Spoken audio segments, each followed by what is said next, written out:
China is busy developing an answer to the U.S. Air Force's next Generation Air Dominance Program, or NGAD. According to General Mark D. Kelly, the head of Air Combat Command, ACC, General Kelly expects that the highly secretive Chinese efforts will yield the same kind of air combat system of systems that the Air Force is pursuing, including a sixth-generation manned fighter jet.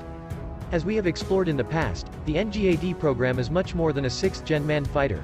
It's also planned to include collaborative drones to work alongside manned aircraft, plus new weapons, sensors, and communications architecture.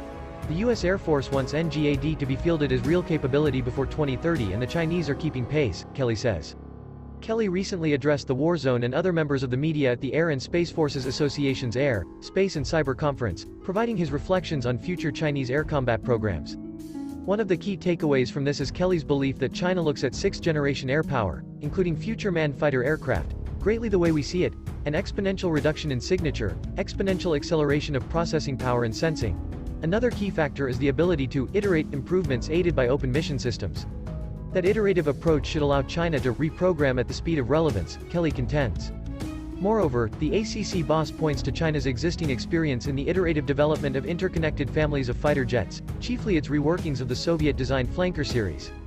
They started with Su-27, morph into Su-30, then their own J-16, and then the Su-35, Kelly said.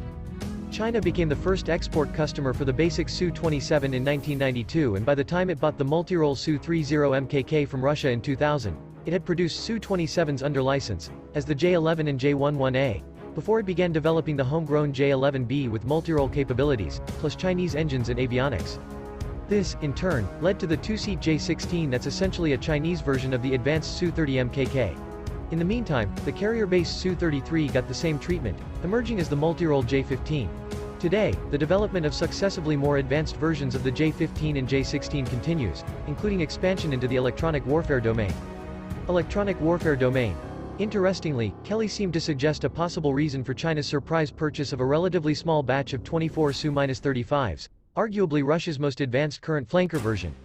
Noting that the Su-35 has 5th-gen avionics and 5th-gen speed, despite its otherwise 4th-generation status, Kelly said that its acquisition will make it a little easier when they go off the rung to their next fighter, that is to say, the transition from the 5th to the 6th generation.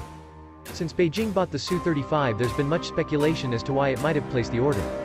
Some have suggested China wanted a closer look at the Su-35's thrust vectoring engines, as well as gain insight into one of Russia's frontline assets, its weapons and electronic warfare systems. The Su-35 has been used in dissimilar air combat training but also for operational long-range escort missions over the South China Sea. As such, a small buy of Su-35s makes a lot of sense for China, both in terms of comparing the latest Russian avionics and weapons with its own technologies, but also for developing highly agile aircraft and related tactics. Overall, the experience with the flanker family, Kelly says, will put China in a good position to develop its equivalent to NGAD.